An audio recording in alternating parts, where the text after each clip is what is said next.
विस्थापित एकता जिंदाबाद हमारी मांगे पूरी करो हमारी मांगे पूरी करो है। लेकिन अब हम चुप नहीं रहेंगे। अब हमको वहाँ पे प्रवेश करना, हम लोग चाहे जबरदस्ती हो चाहे जैसे भी हो, लेकिन हम लोग वहाँ प्रवेश करेंगे। उसके बावजूद सरकार की आंख नहीं खुल रही है विस्थापितों के प्रति, और लगातार सरकार जो है सो विस्थापितों को नोटिस देके एक भय का माहौल और अशांत करने का प्रयास कर रही है।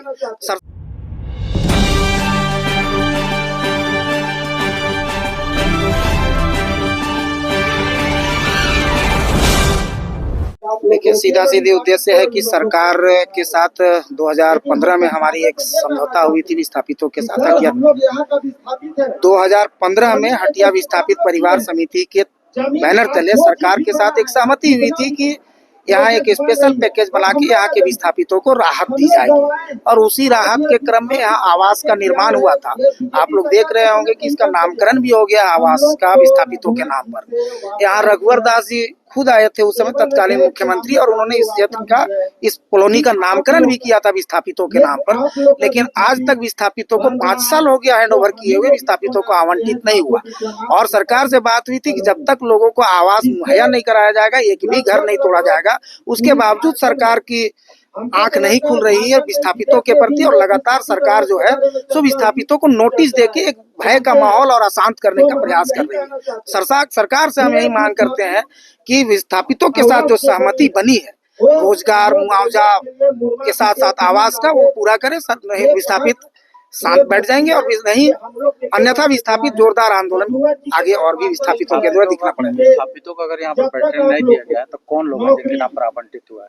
ये सारे कूटे, लाबेद, तिरिल और आनी के लोग हैं। ये 4 गांव के लोगों के लिए यहाँ आवास निर्माण हुआ है। इसी क्रम में 400 आवास का टोटल कुल निर्माण हुआ है।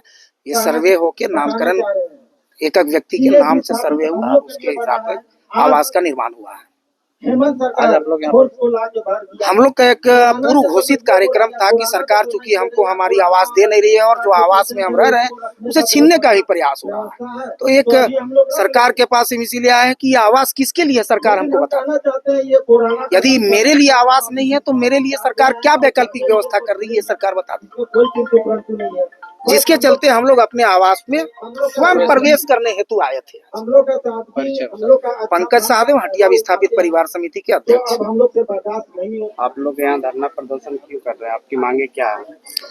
देखिए, हमारी मांगे तो बहुत कुछ है, लेकिन अभी आज स्पेशली हम लोग का जो कुटे बस्ती है उसके लिए हम लोग विस्थापित परिवार की तरफ से हम लोग यहाँ पे आए हैं, और हम लोगों के लिए घर बनाया हुआ है जो कि रघुवर दास की सरकार थे उस समय, और तब से वादा किया गया था कि हम लोगों को वहाँ पे शिफ्ट कराना था। लेकिन अभी तक चूंकि उस पर एक्शन नहीं लिया गया है और हम लोगों को जगह नहीं दिया गया है, और उस घर का नाम भी विस्थापित परिवार को लेकर के ही रखा गया है, लेकिन भी हम लोगों के तरफ उन लोगों का ध्यान नहीं है। इसीलिए हम लोग ध्यान आकर्षित कराने के लिए ही हम लोग इस तरह का कदम उठाए हैं, और हम चाहते हैं कि यहाँ का जो हमारा ये जो विस्थापित लोग हैं उनको वहाँ पे प्रवेश करने की अनुमति दें।